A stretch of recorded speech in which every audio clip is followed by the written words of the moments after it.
നമസ്കാരം, welcome to നിഷിതാസ് cuisine. എല്ലാവർക്കും സുഖമല്ലേ? അപ്പോൾ ഇന്ന് ഉണ്ടാക്കാൻ പോകുന്നത് പഴം വിളയിച്ചത്, ചെണ്ടമുറി എന്നൊക്കെ പറയും. അപ്പൊ ഇതിന് ഉണ്ടാക്കുന്ന നോക്കാം. ഞാനിവിടെ 3 നേന്ത്രപ്പഴം എടുത്തിട്ടുണ്ട്. ഇത് തൊലി കളഞ്ഞ് മുറിച്ചെടുക്കാം. ഞാനിപ്പോ ഒരു പഴത്തിന് 4 കഷ്ണം വീതം ആക്കുന്നുണ്ട്. പഴമെല്ലാം മുറിച്ചെടുത്തിട്ടുണ്ട്. ഇതിന് വേവിച്ചെടുക്കാൻ വേണ്ടി അടുപ്പത്ത് ഒരു ഉരുളിയിലേക്ക് ഇട്ട് കൊടുക്കുന്നുണ്ട്. ഇതിലേക്ക് കുറച്ച് വെള്ളം ഒഴിച്ച് തീ കത്തിച്ച് വേവിച്ചെടുക്കാം.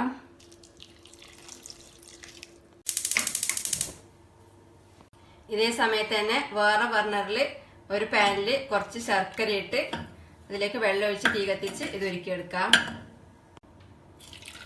ശർക്കര നമുക്ക് മധുരത്തിന് ആവശ്യത്തിന് എടുക്കാം. ഞാൻ എടുത്തത് ഏകദേശം ഒരു 200 ഗ്രാം ശർക്കര ഉണ്ടാവും.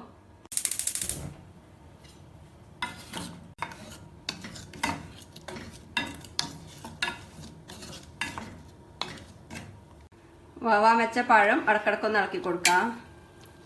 ഇളക്കി തിരിച്ചും മറിച്ചും ഇട്ട് കൊടുക്കാം, എല്ലാ സൈഡും വേവാൻ വേണ്ടിട്ട്. പഴം വേവാൻ വെച്ചത് ഇപ്പൊ വെന്തിട്ടുണ്ട്. ഇവിടെ വേറെ ബർണറിൽ ശർക്കര ഉരുക്കാൻ വെച്ചത് ശർക്കര ഉരുകി തിളച്ചതിന് ശേഷം തീ ഓഫ് ചെയ്ത് വെച്ചിട്ടുണ്ട്. ഇനി ഈ ശർക്കര ഉരുക്കിയത് ഒരു അരിപ്പയിലൂടെ ഈ പഴം വേവിച്ചതിലേക്ക് അരിച്ചൊഴിക്കാം.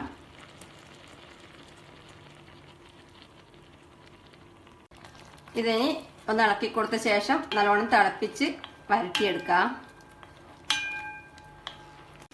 ഇപ്പോൾ ശർക്കര ഉരുക്കിയത് ഏകദേശം വറ്റി പഴത്തിലേക്ക് നല്ലോണം ഒട്ടിപ്പിടിച്ചിട്ടുണ്ട്.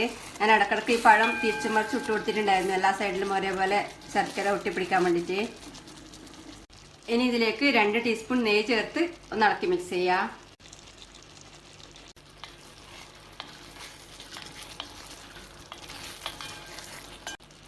ഇനി കുറച്ച് ഫ്രഷ് തേങ്ങ ചിരകിയത് ചേർക്കാം.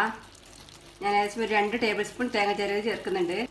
തേങ്ങ ചിരകിയതിന് പകരം തേങ്ങാപ്പാൽ ചേർത്താലും നല്ല ടേസ്റ്റ് ഉണ്ടാവും, അങ്ങനെ ചെയ്യാറുണ്ട്. ഇളക്കി മിക്സ് ചെയ്യാം. ഇനി ഇതിലേക്ക് 1/2 ടീസ്പൂൺ ഏലക്കപ്പൊടിയും 1/2 ടീസ്പൂൺ ചുക്കുപൊടിയും ചേർത്ത് ഒന്ന് ഇളക്കി മിക്സ് ചെയ്ത ശേഷം തീ ഓഫ് ചെയ്യാം.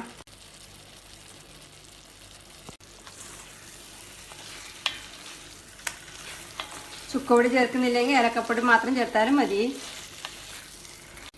നല്ല അടിപൊളി ടേസ്റ്റിൽ പഴന്നുറുക്ക് റെഡിയാണ്. ഇതിന് ഒരു പ്ലേറ്റിൽ സെർവ് ചെയ്യാം.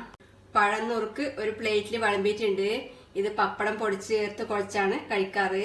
നല്ല ടേസ്റ്റാണ്. ഉണ്ടാക്കി കഴിക്കുക. അഭിപ്രായങ്ങളും നിർദ്ദേശങ്ങളും അറിയിക്കുക. താങ്ക്